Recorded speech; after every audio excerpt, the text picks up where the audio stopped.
Okay, guys, I had Faith online and I had to just finish off a track because if I didn't, I'd leave somebody out. So I had to play the whole tune anyway still, yeah? But this is Roger here on Affinity Xtra. We're here to have a cool, edgy conversation with Faith Child. So, bro, let me see if we can plug it in, bro. Can you hear me? Can you shout out for us, bro? Yo, yo, yo, yo, yo. I can hear you loud and clear, bro. Sweet, bro. You know what I mean? How are you anyway, bro? I'm doing good. I'm doing as good as someone could possibly be in a lockdown.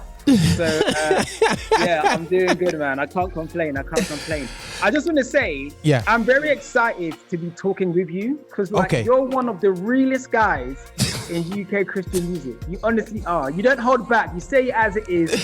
You put in the work over the years. You keep going, and I sincerely respect you, Sir Roger Moore. Listen, bro, man's trying to turn man Reginald, man. Yo, man, you know what I'm saying? But no, bro, on a real man. But for myself as well, bro. Like, I want to do this. I was thinking about how do I interview Faith now. Like, we know you've been around for a minute. You know, you're a church boy like me, man. You know, it's not like you done time on the road. There's no, you know what I mean, big circles of weed you've been chasing down and all them things like that. You haven't got 15 baby mother dramas going on. We can talk about that testimony. You know, you've just been on this from a child, from an open gate crew. I was tempted to play that track off Fat and Heavy. You know what I mean, with all the guys them anyway. You know, and just seeing the consistency over the years is fantastic, and you know what, bro, you know, in a season like this, yeah, bro, like it's just changed the game totally. You know, 2020 ended, I believe it was beginning of this year or the end of last year, you released this track Come a Long Way, you know, and to be honest, bro, the 2020 was looking different. We all heard the messages. New season. This is the greatest years of our life. You know, the vision behind vision. This is gonna be the breakthrough. And then, boom, Corona. You know, and then the rest is the rest. Now, like, I want people to be real because I want to see people to see the humanity of who we are as individuals, you know, the ups and downs. You know, you're smiling in front of Instagram, but at the same time you're dealing with your own personal issues, bereavements, and actually a crazy 2020 for myself. You know, I remember when I launched off the station, and people may not realize, I mentioned it a few times, but my nan died on the weekend of the launch, and it was just a weird time. You know what I mean, bro? It's like you're dizzy. I was dizzy, man, and I was like, bro, it's just a weird time. And you know, and it's not to say that Roger's a superstar, it's to say that, you know, Roger was like bleeding as well as, you know what I mean, moving, and it's sometimes it's not easy, you know what I mean, and sometimes people have to realize that we also face real stuff, you know what I mean, but also we have to change plans and make differences. Now, first things, after saying all that, man, where do I all start, man? Right, Come a Long Way. We did a single, Come a Long Way. And then this new track came out called New Era. We'll sneak out with, obviously that was planned up with KB and Ty Brazil. And I said, what, we at? You might talk to Big Man, he's stateside. I was like, yo, Big Man things. KB, and I love KB's heart, by the way. You know what I mean? He's, you know, if people actually get to know the guy, he's really into expanding gospel hip hop in a realistic way in terms of helping everybody, not being a small pocket of success and all the rest of everyone making it. And he's really passionate about the whole. So when I seen you linking up with KB, Ty Brazil, that was absolutely great, man. But bro, like, New Era came out, excited. Now, I'm assuming that you had plans. And it all, like everybody else, but you had plans. We saw some big albums come out, so I was ready. Like, what's coming from Faith? Yo, where's the good? There's Xtra, Governor B. You know what I'm saying? SO drop a little something hint out there. So it was like, boy, the guys are coming hard, you know. And then all of a sudden, boom. You know what I mean? Did you have something planned, bro? You know what I'm saying? You know, bro, the album was supposed to come out in like May, June. And then when I think maybe March 15 or so, I then got an email, Boris announced whatnot, and then the email started coming in, we've had to cancel this show. So my diary was cancelled from March till November, and that was stuff that was already booked. not stuff that was going to still come in, you know? So, bro, like, heart to heart, I lost a lot of money. I mean, tens of thousands of pounds, bro. Like, real talk. I lost a lot of money, and I'm not in this alone. A lot of us did. Yeah. So that really offset everything. That offset the album, the campaign. I was supposed to go to LA to film a music video on April the 7th.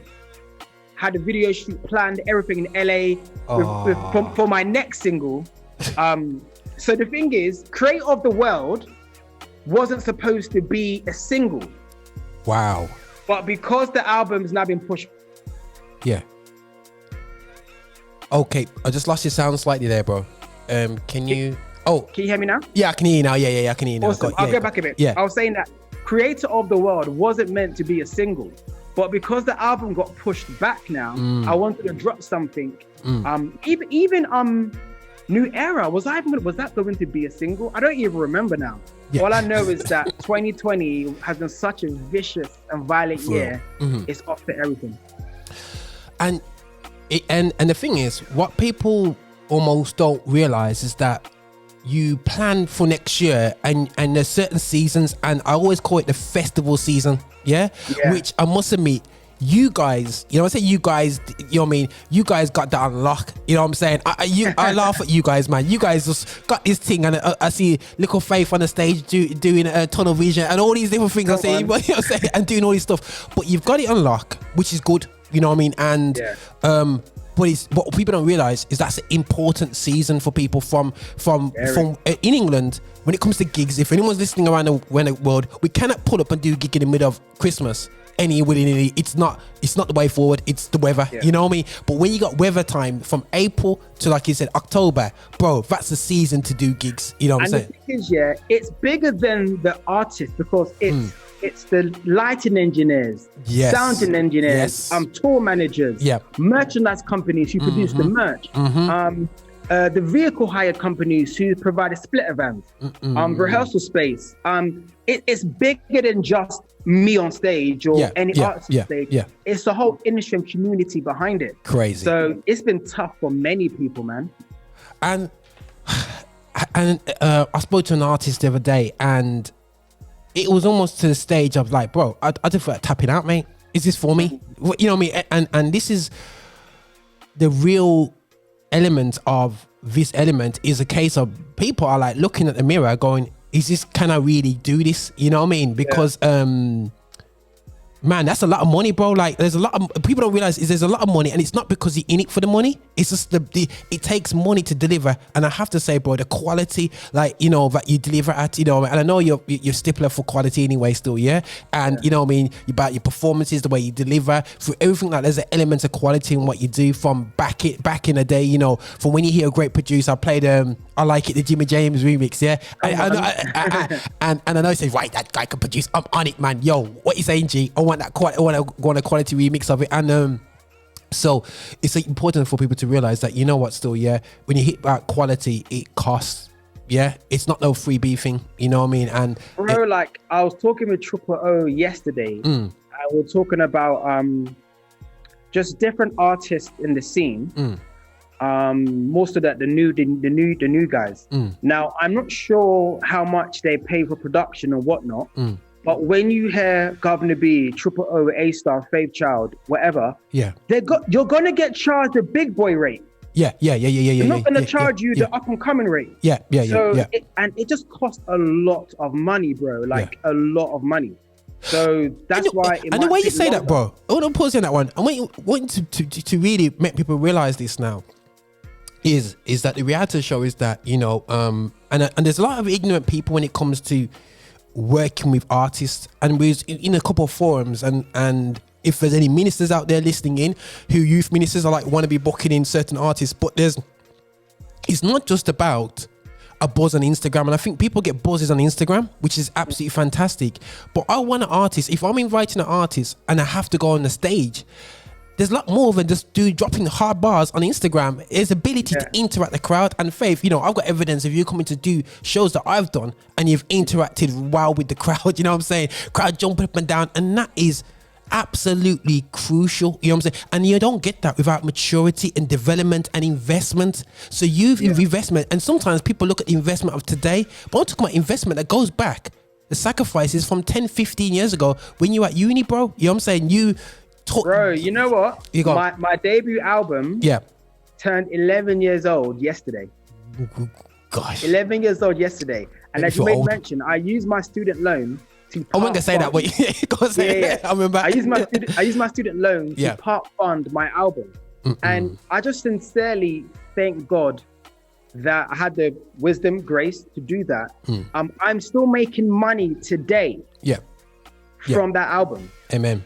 MTV and Timberland, the clothing line, used I Like It, the original, for one of the documentaries.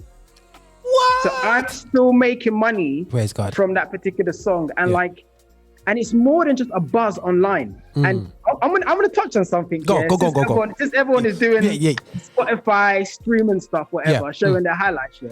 You can have 1 million, 4 million, whatever streams online. If that's not converting to live or whatever, not what's the point, because everyone's in different circles. But it's like, you can have all these streams, but you're not being booked for live shows. So although you are making the money at least you are successful in that remit.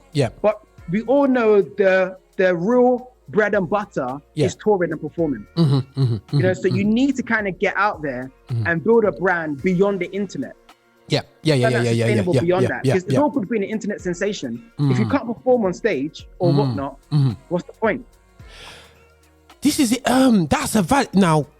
On that now, sorry, because we're gonna keep it real. We're gonna keep it real like this now. Your tours and stuff. Now, there's a problem that I have. It's not your problem. It's a problem in the UK. It's our inability to tour in the UK. For UK artists, full stop. And it's not just rappers. It's not just singers. It's the whole shebang. In the gospel scene, we're unable to tour in the UK. We're unable to go 5 gigs without sweating, bro. Let me be real, man. I ain't taking, going to do some an artist into London, and it's vice versa. And we're going, bro, we're only less than 2 hours drive on the train, an hour, hour and a bit, but yet we can't convert that. Now, what's your feeling on that, bro? Like, because that's a major problem to me, because I feel like we should now be able to do 8 dates with you guys, and I know you guys are doing dates, and this is not saying, and I'm not saying that there's a flaw in what we got now. You guys are doing fantastic. You got the shows, you're doing it right there. But my passion is that we should be doing 8 gig tour. You know what it is? I think, and you're correct. I think the issue is that there probably isn't as much as a live demand anymore than there was before. Even before, it might have still been a struggle. Before is like 2007 to 11. Okay, that cool. prime golden era. There's probably 2 artists that now can do that. One is Governor B, and the second one probably Called Out Music. Okay, cool. The 2 of them, and that's that I know of. There's probably other artists cool. But that I know of. That can probably easily, and this is probably maybe 250, 300, 400 cap outside of London. In London, but outside of London, maybe 200-300 cap. But it is a problem, and I think maybe because we don't have infrastructure and industry, so to say, and I said it in inverted commas in case you're listening to the audio and not the visual. That might be a potential issue. Now, you could do the church route where you book a church and you do that. Because, for example, Seth Pinnock has done a church tour where he's literally in and out. But in the most conventional artist way, book a venue, 8 dates back to back, it is a struggle. It shouldn't be, but it is. I think the more we galvanize and work on our own personal fan bases and truly work on them, I think we'll see that. Because if I have 100 core fans in Brum, Manny, Glasgow, Wales, I can do a tour XYZ. But I think that's something that we need to look in this season right now and really push forward. Because I think that as much as this is a bad season, it's got us now reflecting on what's not working. Yeah. Yeah. And because what's not working is being exposed right now. Because what was working was carrying us through. Yeah. And as an industry, as I said to people, I says, you know what, still, yeah. I want to say as an industry, you know, UK gospel, we have to now, like when you first came on the scene 11 years ago, bro, let's be real, man. Everybody was under the truths. I look back and I laugh, but I was looking at GR Live 2, bro, like Lecrae and all these guys. I could vouch being American, bro, and 5,000 people would turn up. Now, yeah, Americans are not a buzzword right now, bro. And I'm trying to explain to them that the UK urban scene or the rap scene has totally changed, where we all try to rap like Americans when you was probably like 10, 11, you know, that was the way to rap, you know. But now we turned into, which is great, a UK rap sound and a scene that we even respect way more than the American scene. Now, looking at all that, I think that we now need to really capitalize a bit this and now push us through now. You know what I'm saying? I think and I think that the rap scene shouldn't be seen as something separate to the gospel singing scene as well, because it's seen as two separate things for me. People can say, no, it's not, it's the same thing. I said, no, it's seen as two separate things. Same thing in America. I got a question for you. Go and on. I think you're probably the right person for me to ask this. Go on. During 2008 to 2011, Yeah. would you say that the rap scene or urban scene was the predominant genre for UK Christian music? 100%. Bro, Okay, bro, brilliant. no, 100%. You know, end of the day, still, I'll cuss off singers. I'll tell them straight. I said, like, bro, like, you're not releasing nothing, and when you release something, it's not even produced properly. You don't. I get it with the singers because I understand the culture of the singers, because I grew up in that like, you know, the whole gospel singing culture and whatever. Yeah. And what I find with singers now, you can beat me up if I want, where a rapper will go in and almost let the producer do his thing. You know what I mean? Make a beat and they just but they got so much almost self-doubt, like, I want it like this, I want it like, you know what I mean, this elongate the process and they procrastinate a lot, you know what I mean. But rappers from day dot, bro, you write your own music from the moment you go on your first stage. You're writing, you know what I'm saying. So by the time you come to your album, you're ready, you know what I'm saying. You know, singers are just, for me, second out in themselves. And for me, for a long period, yes, we've had Raymond and Co. Yes, you could point out Sinai's. Yes, we had a couple of top artists, but the reality show is, for one singer, you had about 5, 6, 7, 8 rappers, that were coming through. And bro, you know what? Yeah, for me, I think it's easier for singers. Do you know why? Yeah, go on. Yeah, you don't have to write your own stuff. For example, you could go to GR Live or any gig and just sing praise and worship. You can literally sing anyone else's song. You think I can run up to GR Live and then I can perform riding with my top down, listening to the Jesus music. I can't perform another man's song, but yeah, I get what you mean. But I really want to see the UK as a whole as vibrant as it was back then. There are pockets. There are pockets. So I don't want to discount that. There are pockets here and there, but I would love to see this whole collective thing like it was back in the day, man. Like, but we were working. This is the thing is now. This is what happens, and I remember I was talking to Yinka at the beginning of the golden age, I called it. I said, Yinka, I'm afraid man is man, and faith on the real. Like, sometimes I've looked back and I assessed, but the reality show is that we were working together. When, you know, I was to the GR Live 1, 2, 3, around about that period, we would support each other way more, and I feel that the support has gone a bit more, it's kind of got more fragmented, and as it grown and the scene's grown and people doing a great thing, but we're not working together as we were because at the first it was a battle. You know what I'm saying? Because not everybody wanted it, so we had to come together and put it on. I remember when I did GR Live 1, bro. Someone said to me, "Are you joking? There's no singers?" I says, "Yeah, I'm gonna put a show with no singers on." You can't do that. You know what I mean? You can't. You know what I mean? And then next thing you know, 800 people turned up, sold out event, and everyone's like, yo, I'm gonna do a rap event next week. I'm gonna do this, I'm gonna do this, and the thing is, because it's not because Roger's special. It's because Faith Child will go to his youth group. I'm gonna get 20 people to come. Yo, Governor go to his youth group. I'm gonna get 20. Yo, TP will bring 10 man with him, and everybody bought the man, and everyone is full in there with their crew. By the time 5 years later, no one's bringing no crew. I'm not on a gig, so I'm not gonna turn up. You know what I mean? And we're kind of fragmented, and I really want us to really observe that and realize we're not meant to be in each other's business like that, but we've got to be together and support, because that's the only way through. I've got another theory, Go During that golden era, Yeah. You weren't allowed. It wasn't cool or acceptable to listen to secular music. Okay, that's a good point. Now, Yeah. Now, like you dare not say you went to watch Beyonce. Now Christians will Insta live from the Beyonce concert, being like, "Drunk in love." Yeah, yeah. So I feel like because like then we were the alternative. Yeah. Now you don't need an alternative. Because it's cool to do. People are not interested in pop culture. They're not as interested in the church anymore. So that does affect it. However, and as long as there is a church, there will always be a demand. You always need congregational worship songs. There always need to be a youth event. Always going to be a church anniversary. Always going to be a woman or men's conference. So as long as the church is there, there will forever be a demand. Talking about touring and festival season, Governor and I guess a few other artists, we're constantly in Europe. Yeah, no. Oh, we're working beyond the UK. Yeah. And I think, and then even saying that though, we're gigging up and down the UK alone. Some people say, the gospel scene is dead or whatever.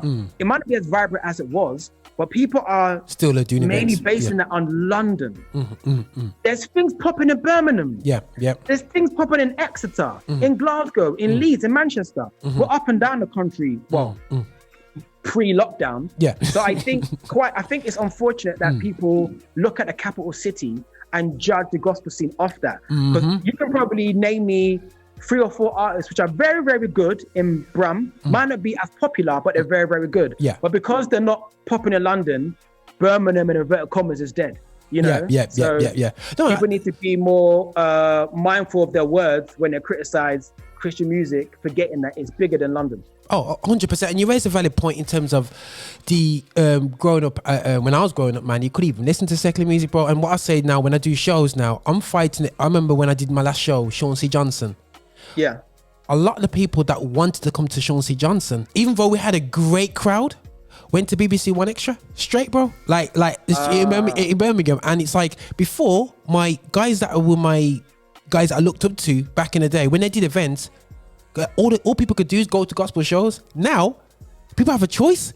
So now, bro, like it's a pub. So as an artist and as a promoter, I'm in the loop here. I'm fighting against Nando's. I'm fighting against cinema. I'm fighting against major shows coming to Sick Town as well. And this is what's been eroding the fan base. But at the same time, bro, as you said, there's new markets to venture, and I think that yourself is one of the guys who was kind of like trailblazer, and respect for that, bro. And I think that something you mentioned, 11 years. If you tell all the young artists now it's gonna take 11 years, they'll say, nah, bro, nah, I'm not on this anymore. I'm not on it. You know what I mean? It's gonna take 11 years just to see a bit of the fruit of what you're doing. Yeah, nah, next year, bro, next year. And I think a lot of time, everybody wants it tomorrow. And bro, you're a testimony of what people have to realize, that, you know what, bro, I don't want people to work out your age too much, but how many, from the first day you was on the stage in church, bro, backing up Open Gate Crew, because this is all part of your process, bro. How many years is it now? You at least 15? It's a good 20 plus years, bro. 20? Oh, goodness sake. I'm definitely... A good 20 plus years. And despite the longevity and everything, I accredit it, one, to grace. God's grace. There's rappers more talented than me, more projects than me, but it's God's grace. Secondly, relationship. You know, like you and I, we've kept in contact over the years. And I think that's probably a grace that I have, relationship, which allows, and I think just be a nice human being. Be a nice human being.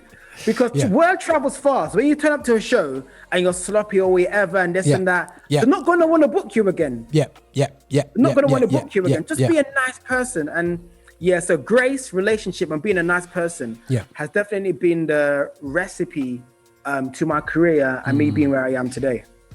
And people, hear that, because everyone sees them diva things on TV. Says, yo, I'm gonna be that guy. Yo, son, that movie's like, no, bro, don't do it, bro, because it's like you have to be kind of legit. Now, bro, yourself. Now, I'm looking at yourself this year, bro, coming from a new era. You know what I'm saying? We talk a bit about the retro stuff. Come a long way. You put out these singles now. Now, what is next? Was there any other crazy stuff that happened to you this year, which has really you know, really got you to even get deeper in your faith in one sense as well. You know what I'm saying? Because that's real important, man. You know what I'm saying? Yeah. So I lost my dad in April to Corona. Okay, so wow. So that got me deeper in my faith, in which he was on life support for 4 weeks. So we were praying and praying and praying. Mm-hmm. And during that process, I was preparing for my dad to pass. Mm. So I've actually written a song for the album. It says, I'm preparing for death, but praying for healing. You know, like I was ready for him to kind of go, but I got this phrase from the truth. And the phrase is, death is the friend of a righteous man going home. Amen. Yeah. You know, as a Christian, you all want to get to heaven. Yeah. But you don't want to die. Yeah. You know, your presence is heaven to me. Yeah. When it's time to be in the presence of God in heaven, you don't want to do it. Yeah. And it's very human, you know, like you're going to miss the memories, you wish for more moments. But in essence, so me losing my dad, it really changed my perspective and made me think like, what am I actually living for?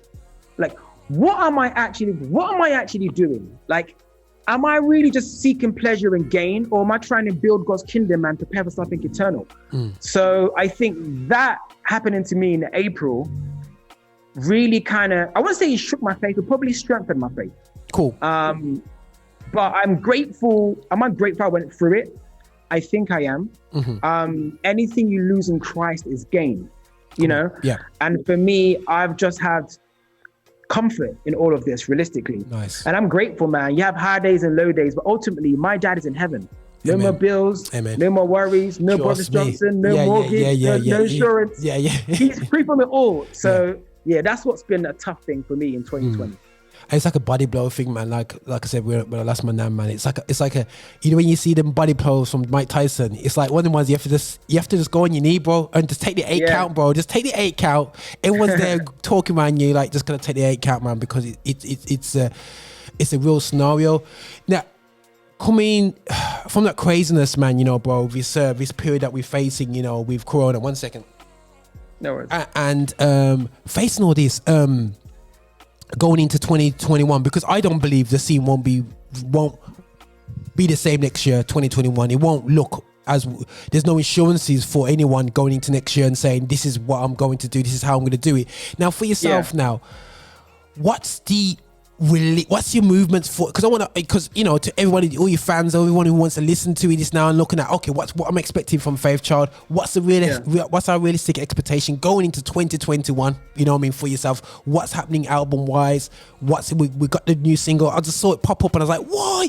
And obviously artwork's looking good. I was looking for the video and looked at the video, I was like, yeah, man, I said, if he's gonna do COVID lockdown video, he's gonna do it properly in it, you know what I mean, that's man, you know the thing, man, you know the thing. So, but also, like, say, bro, like, you know, obviously it may not been the sound, like the pick of the album. Now I heard the track and I'm thinking, okay, now Faith's kind of gone different with the sound as well with this particular track. So I was like, I said to the man, and said, yo, what go with the Faith with 2 double guitars, man? I says, yo, it's all about the bass to me, you know. But anyway, so what? Go on, talk to me, bro. Like, is that a hint of the sound of the next album, or is it just diversity in the next album we're expecting? So I make my music with intention.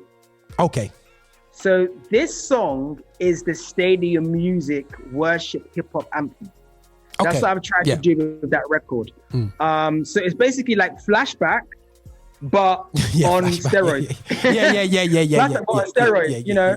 And I just really wanted a big kind of worship song, and a song that puts the tension on God. If you listen to the lyrics, like there's nothing about it's all about God, you know. The first line is, you see my weakness as a reason to love me. Like, for me, it's all about me putting my focus and attention back on God. And I think during this season, I really wanted something that would kind of shift our attention from us to God. And in regards to the album, you have a lot of live instruments on the album. Okay, good. I just love live. I just love live. So you have a lot of live music on the album, or live instruments on the album. But I ensure that I make, so here's my formula. Go. 3-4 songs for the festivals. 1 for like the worship stations. Okay, cool. One really, really chill. Yeah. And then one for like the EDM kind of world. Okay, cool. And then the rest can just be like whatever I want. Yeah. Go. I feel you have to be intentional with the album, so you can work, because I can, in 1 week I could be in Slovakia, doing an EDM kind of festival. Yeah, of course. I can be in RCCG doing a Pentecostal show with you. Yeah. Then I can be in a Kojic church or New Testament with predominantly older Caribbean aunties. Cool. Families. Yeah. So you have to have songs which are current and from your back catalogue that can work for a 25 to 30 minute set in each setting. Big. So being able to do all of that is how I make my albums. It sounds crazy, but that's how I do it. No, it's crazy. I must say, when I saw the cover now, because obviously I saw it, I says, yo, Faith's got, I looked, I thought, Creator. And it had Faith Child. I was like, oh, but weird. That ain't Creator. I looked close. I was thinking, Creator, Faith Child. And when I obviously got what you got it there when I listened to the track and whatsoever. But definitely salute you on the on that single. And thanks for explaining that, because I was like, right, guys, I'll get. And everyone's like this. Why'd you wait? I said, listen, I'll get Faith Child on Saturday. And I'll ask him the question. Nah, you wouldn't dare. I says, try me. I would. Come on, man. I'm an open book. Yeah, I'm an open book. Nah, for real, man. But so when are we looking for this album to come out, bro? When about are you hoping it to come out? So I'm hoping for like May, June. Okay, cool. So you just giving us teasers. I'm hoping for May, June. So here's intention. Yeah. I dropped New Era in June this year. I dropped Creator of the World, November? Last week. Yeah. What I'm doing, I'm setting myself up for festival season for 2021. Of course, yeah. That's what you got to do. You got to drop it singles in advance. Yeah. So they know that when we're going to book somebody, oh, he's still in the circuit. So that's what I'm doing. So I'm going to drop it just before quote unquote festival season. Cool. But that's if I have the money. I'm independent. And the thing is, if there's going to be a festival season 2021, that's the thing about it, bro. Because if can you travel? And you know what I mean? Are you going to take the vaccine to travel into all these countries? Bro, not even like. Well, forget the vaccine. EU laws. Yeah. If I'm going to perform in Europe, I have to get a visa. Yeah. And I think altogether it will cost like about £200 or so. Just to go around. I fly with like maybe 6 guys. Oh. So before it's in and out, EU, Burgundy passport. Now it's a process. Yeah. Like Major could call me saying, "Oh, someone's dropped out. I've got a headline slot for you in Czech. Can you fly out next week?" Yeah, I can go. Yeah. But now it's not as easy as getting up. I've got to fill out these forms, visas, all sorts. It's mad. It's mad. No, that's definitely crazy. Now, I'm gonna start to wrap up in a sec, but I'm asking a question which I know that which people don't kind of ask anyway. Still, yeah. But now you mentioned something about being an independent artist, yeah. Yeah. Is this a season for independence as an artist? Like artists are listening in and whatsoever, and I think that bro, back in the day, everyone had little labels. I kind of like looked after artists and different stables and whatever. Yeah, is this the season for independence? Yeah, for artists, and is that the future? Whether artists should be independent, or do you think that's going to be the way forward? Whether it should be or shouldn't be, is that going to be the way forward now? I personally, I would love to have a label behind me because of the engine. Good. Yeah. You can't beat an institutional engine. Come on now. No matter how independent you are, you can't beat the engine. Even, pardon me, artists who claim to be independent, they're not. They've got industries and engines behind them. Go on Spotify, look at the copyright, you realize it's copyright licensed to, you're like, oh snap, that's Sony, that's Universal. Yeah. But so I personally would love to be to have some sort of label behind me. However, ownership is what you need. You need to be able to have ownership, whether it's your masters, which is difficult in this era, whether it's your own YouTube channel. So when the label want to drop you or whatever, you own your channel. You can put songs in GRM Daily, Link Up TV, all these platforms. However, that's you don't have anything. You don't have data. That's what I don't get, bro. That's one thing I don't get, and I get it, but I don't get it. Everyone giving them material to Grime Daily and stuff, and I'm like going like Grime Dailies and a different kind of independence thing. I'm thinking, I'm getting gassed because you're seeing 20,000 views in 24 hours, but Yeah. Is it you or is it them? You know what I'm saying? You know, and I think that, you know, that's a kind of a valid point.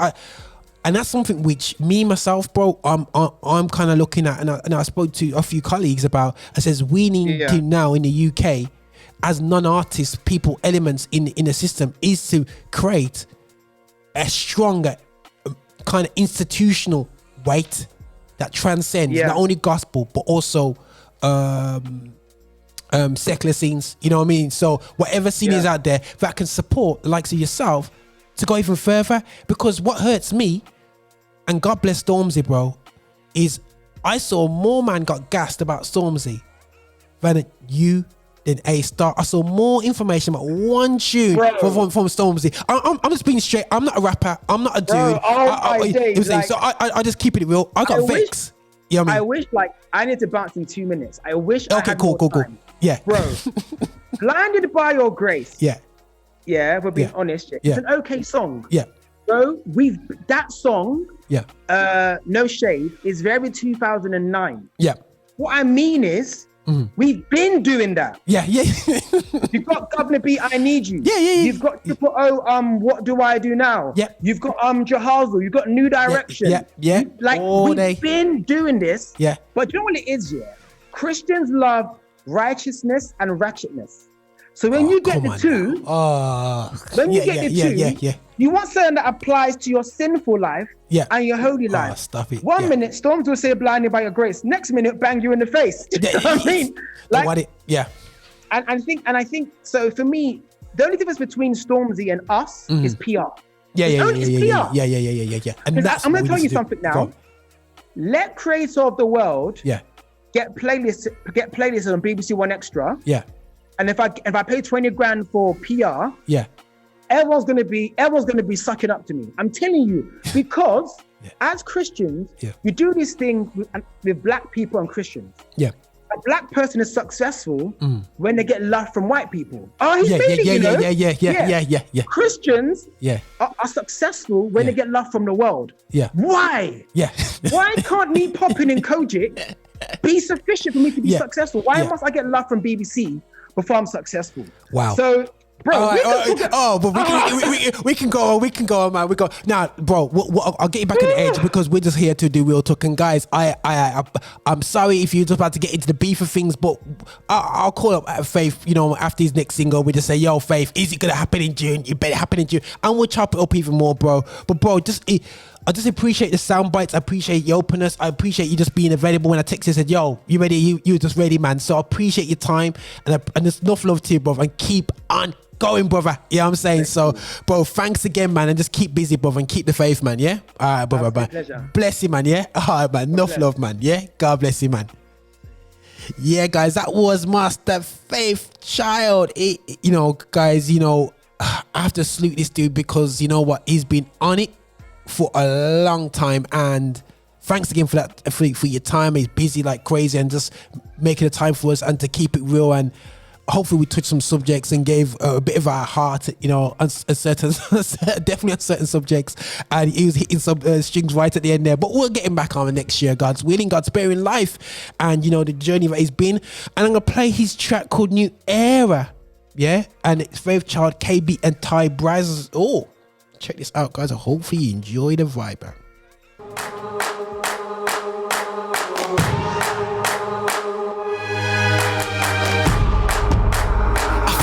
More money when I make less. I've been counting, doing